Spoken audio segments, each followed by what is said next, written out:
salga.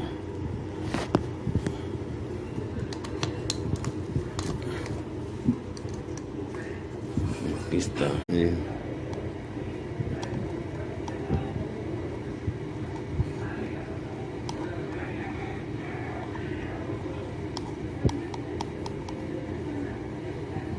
Que vuelva a funcionar.